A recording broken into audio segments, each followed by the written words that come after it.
All right, so make sure you picked up a note page from the sub, and we're going to look at some special cases today of factoring. So if I take a binomial times a binomial and I FOIL it out, so x times x is x squared, then I would have x times 2, which would be 2x, and negative 2 times x is negative 2x. But if I add those two together, that's 0x, and then negative 2 times 2 is negative 4. So if you go through and you factor each of these, so you're going to pause your video and go through and factor these out, or multiply each of these out, and see that you get the same thing as what I did. All right, so now that you've paused and you've come back, you should see that each of the middle terms end up being opposites. So you had 6n minus 6n and 4f minus 4f, and then xy minus xy. So when you have a binomial that is opposites, so as in plus 2 and minus 2, plus 3 minus 3, plus 1 minus 1, plus y minus y, they're opposites. So you have a plus b times a minus b. It's always going to be the first number squared minus the second number squared, because the b term is always going to cancel out. So anytime you see that there is a binomial times a binomial that are opposites, it's always going to end up being a squared minus b squared, or the first term squared minus the second term squared. So we call that the product of a positive and a negative, so to speak. All right, so the next example, again, we're going to use FOIL, but this time we have x plus 3 squared, which really means x plus 3 times itself. So that's x plus 3 times x plus 3. So if you multiply that out using the distributive property, you're going to end up getting x times x, which is x squared. X times 3 is 3x. 3 times x is 3x. And then 3 times 3 is 9. So when you combine the like terms, you get 6x in the middle. So go ahead and pause your computer or your video and multiply each of these out times each other and see if you get the trinomial that is on the answers here. So now that you've paused and you've come back, hopefully you have arrived at the same answers that I did. So now the pattern here is that when you are squaring a binomial, it is the first term squared, the middle two terms times 2, so a times b times 2 is your b term, and then the b, the second part of the binomial, squared. So for instance, if we go back to this one, we square x is x squared, x times 3 is 3x, times 2 is 6x, and then 3 times 3 is 9.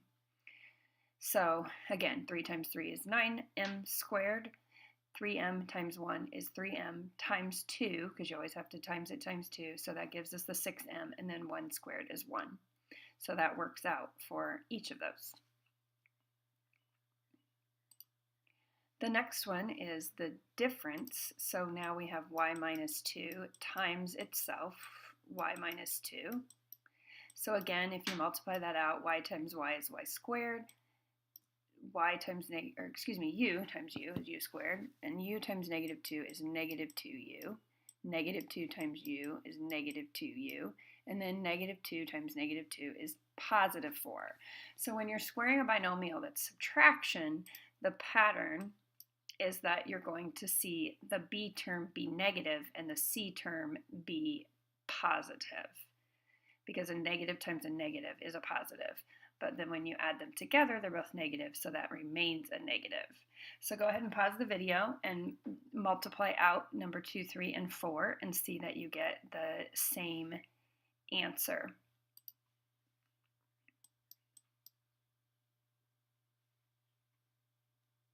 And then this one's incorrect.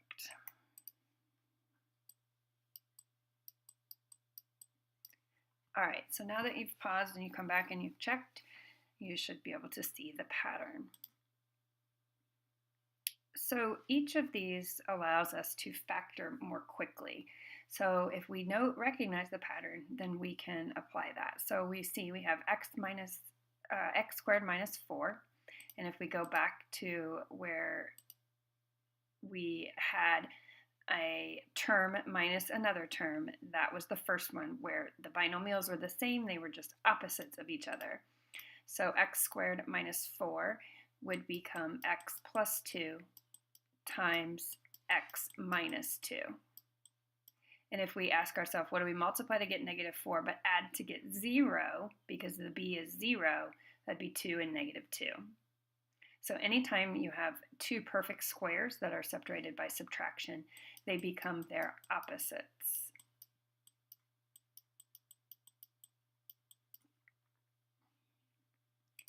And example 2, again, now we have an a term that is greater than 1, but it's also a perfect square, so that would be 2x plus 5 times 2x minus 5. Go ahead and pause your video and try the next one. All right, so hopefully you arrived at 4x plus 9 and 4x minus 9. Again, just like any of our factors, you could say 4x minus 9 times 4x plus 9. This order does not matter. We just need one of each. In example 3, this is going back to where we had a negative b term and a positive c term. So that means that our binomials are going to actually end up being the same. So what do we multiply to get 9 but add to get negative 6? That would be negative 3. So our factors would be x minus 3 times x minus 3, or x minus 3 squared. So pause your video and try the next example. All right, so now we've got, what do we multiply to get 64? Would be, the square root of 64 is 8, so it would be x minus 8 squared. And this time we have both a positive b and c, but a and c are both perfect squares, so this one would become 4y plus 3 squared. And if we apply the rule, we square the first term, so 16y squared. We multiply the two terms together. 4 times 3 is 12 times 2 is 24y, and 3 times 3 is 9. Again, pause your video and try the next one. So then we would have the square root of 9, the square root of 25, and this time, since b was negative and c was positive, that means this is going to be a negative 5, because if we take 3 times 5, it's 15, times 2 is 30, and so that negative keeps it negative 30. Go back and view any of the problems as you need them, but make sure you pick up your homework over the factor special products, and then this week's IXL skills are KAA2 and KAA4.